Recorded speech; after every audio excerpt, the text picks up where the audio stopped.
Yaw! Kamusta mga pamangkin? Welcome sa Tito Daldal, kung saan binubuksan natin ang mga kwento ng buhay ng mga iniidolo natin. Ngayon, isa sa pinakamalaking pangalan sa industriya ng showbiz sa Pilipinas ang ating pag-uusapan. Hindi lang siya naging artista.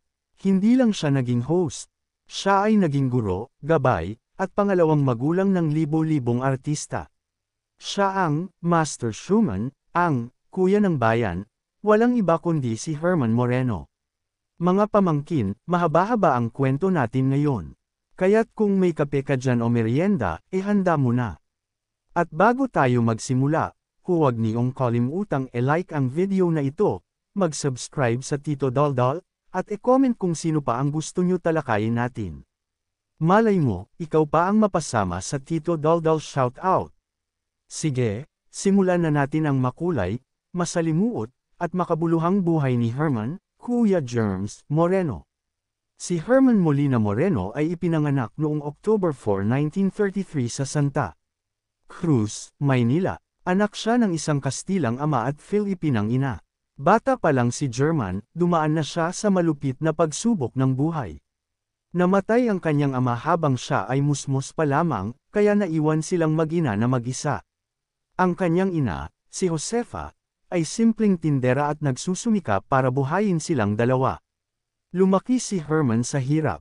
Madalas wala silang makain. Minsan kailangan niyang maghanap ng paraan para may maiuwing pagkain. Nakaranas siyang magbenta ng kung ano-ano, magtrabaho bilang kargador, at tumulong sa mga tindahan. Bata pa lang siya, sanay na siya sa pakikibaka ng buhay. Ngunit kahit ganoon, may liwanag sa puso ni German, ang kanyang pagmamahal sa pelikula at teatro. Tuwing makakasingit siya, pumupuslit siya sa mga sinehan para manood ng pelikula. Doon siya unang nangarap. Isang araw, sabi niya sa sarili, balang araw, magiging parte rin ako ng mundo ng showbiz. Hindi madali ang naging simula niya. Wala siyang koneksyon, wala siyang pera, kaya't nagsimula siya sa pinakamaliit na papel bilang utility boy sa Clover Theater. Siya ang taga-ayos ng props, taga-linas, taga-silbi ng mga artista. Pero kahit ganoon, hindi niya sinayang ang pagkakataon. Lagi siyang masipag, laging nakangiti, laging handa. Dahil dito, napansin siya. Minsan, pinapatawa niya ang mga tao sa likod ng entablado. At isang araw, nabigyan siya ng pagkakataon, isama bilang extra, bilang bahagi ng mga palabas. Unti-unti, nakapasok siya sa mundo ng teatro at pelikula. Pagsapit ng dekada 2060, nagsimula ng sumikat ang pangalan ni Herman Moreno. Pero hindi siya naging tipikal na leading man. Hindi siya pangromansa. Ang meron siya ay karisma, pagpapatawa, at husay sa pakikasama.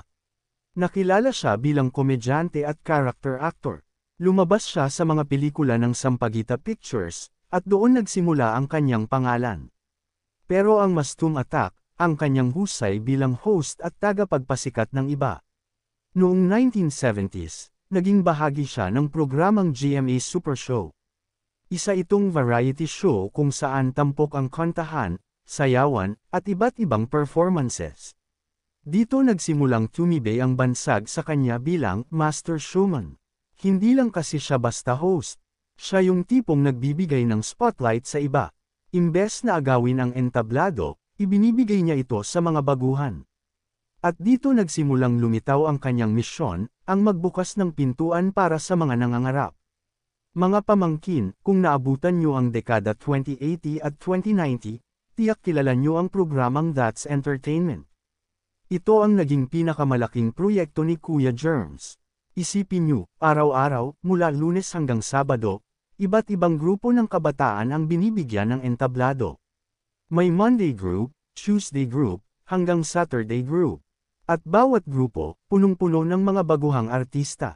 Dito nagsimula halos lahat ng sikat na artista noong panahong iyon: Lea Salonga, Judy Ann Santos, Billy Crawford, Jano Gibbs, Donna Cruz, Rufa Gutierrez, Vina Morales, Sheryl Cruz, Angelo De Leon, Claudine Barreto, at napakarami pang iba.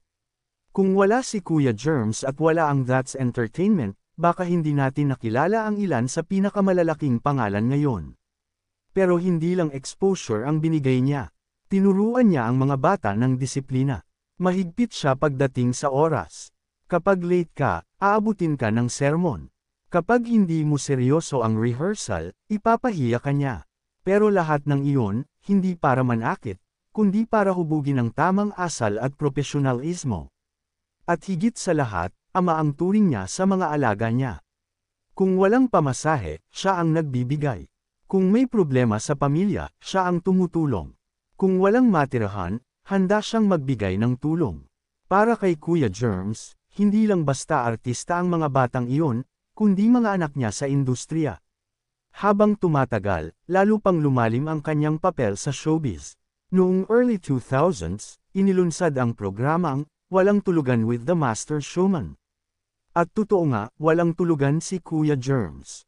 Tuwing Sabado ng gabi hanggang madaling araw, buhay na buhay siya sa entablado, nagbibigay ng spotlight sa mga baguhan at nagbibigay ng aliw sa manunood. At isipin niyo, mga pamangkin, kahit matanda na siya, kahit mahina na ang katawan, hindi siya tumigil. Hanggang sa huling mga taon niya, hawak-hawak pa rin niya ang mikropono. Kasi para kay Kuya Germs, hindi trabaho ang showbiz. Buhay niya ito, misyon niya ito. Kung titingnan natin, marami ring sakripisyo si Kuya Germs. Hindi siya nagkaroon ng malaking pamilya, pero para sa kanya, sapat na ang libu-libong batang tinulungan niya sa showbiz. Ang mga artista, sila na ang naging mga anak at apo niya. Kilala rin siya sa kanyang pagiging mabait at matulungin. Maraming tao sa industriya ang nagsasabing kung wala si Kuya Germs, baka hindi sila nakapasok o baka hindi sila nagtagal. Isa siyang tunay na haligi, hindi lang ng telebisyon, kundi ng puso ng mga taong natulungan niya. Noong 8 ng Enero taong 2016, pumanaw si Herman Moreno sa edad na 82 dahil sa cardiac arrest. Buong industriya ng showbiz, nagluksa. Lahat ng kanyang natulungan, nagbigay pugay. Lahat ng kanyang mahal, nagsabi ng iisang bagay, wala nang katulad ni Kuya Germs.